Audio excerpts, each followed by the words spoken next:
এ যেন নাটক আর বিশৃঙ্খলার এক মহামঞ্চ।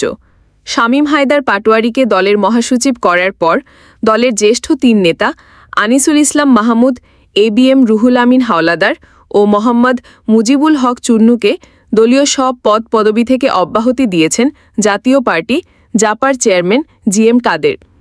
মুজিবুল হককে মহাসচিবের পদ থেকে অব্যাহতি দেওয়ার ১ ঘণ্টার মাথায় তিন নেতাকে একসঙ্গে অব্যাহতির সিদ্ধান্ত জানিয়ে গণমাধ্যমে বিজ্ঞপ্তি পাঠানো হয়েছে।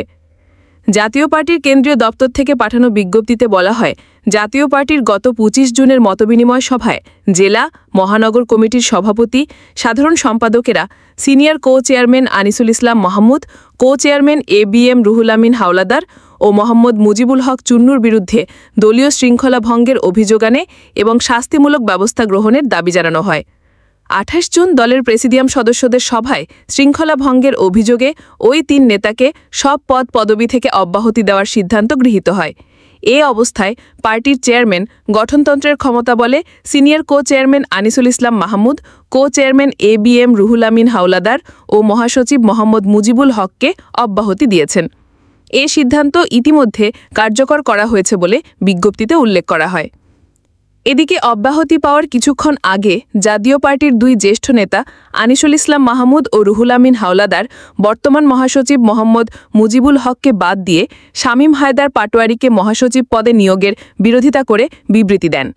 বিবৃতিতে তারা এই নিয়োগকে চরম অগণতান্ত্রিক, অসাংবিধানিক এবং গঠনতন্ত্রের সরাসরি লঙ্ঘন বলে অভিযোগ করেন। জাতীয় পার্টির জ্যেষ্ঠ এই দুই নেতা বলেন, এটি এক ব্যক্তিকেন্দ্রিক স্বেচ্ছাচারিতার বহিঃপ্রকাশ যা পার্টির অস্তিত্বকে হুমকির মুখে ফেলেছে। আজ সোমবার বিকেলে জাতীয় পার্টির কেন্দ্রীয় দফতর এক বিজ্ঞপ্তিতে দলের প্রেসিডিয়াম সদস্য শামীম হায়দার পাটোয়ারীকে মহাসচিব পদে নিয়োগ দেওয়ার কথা জানানো হয়। এতে বলা হয়, পার্টির চেয়ারম্যান জিএম কাদের গঠনতন্ত্রের ক্ষমতা বলে মহাসচিব মোহাম্মদ মুজিবুল হককে অব্যাহতি প্রদান করেছেন। সেই শূন্য পদে শামীম হায়দার পাটোয়ারীকে মহাসচিব নিয়োগ প্রদান করেছেন। এরপরই আনিসুল ইসলাম মাহমুদ ও রুহুল আমিন হাওলাদার যৌথভাবে এই প্রতিক্রিয়া জানান।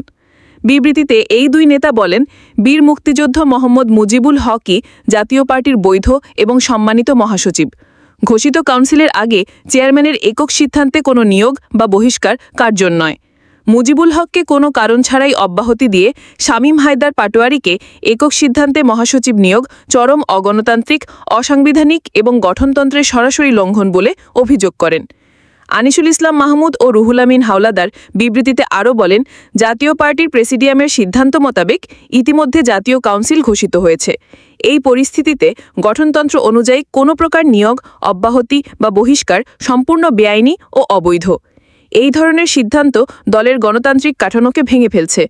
আমরা বিস্মিত যে দায়িত্বশীল প্রেসিডিয়াম সদস্যদের নিয়মিত চাঁদা প্রদান সত্ত্বেও মিথ্যা অভিযোগের ভিত্তিতে যেভাবে অব্যাহতি চিঠি প্রদান করা হয়েছে তা শুধু রাজনৈতিক প্রতিহিংসা নয়, বরং নীতিহীন ও সম্মানহানিকর আচরণ।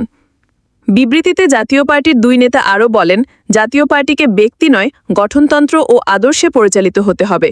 দলে গণতন্ত্র, শৃঙ্খলা ও সম্মিলিত নেতৃত্ব ফিরিয়ে আনাই এখন সময়ের দাবি। বিবৃতিতে তারা জাতীয় পার্টির ত্যাগী, আদর্শবান নেতাকর্মীদের প্রতি অন্যায় ও একনায়কতান্ত্রিক আচরণের বিরুদ্ধে ঐক্যবদ্ধ হওয়ার জন্য আহ্বান জানান।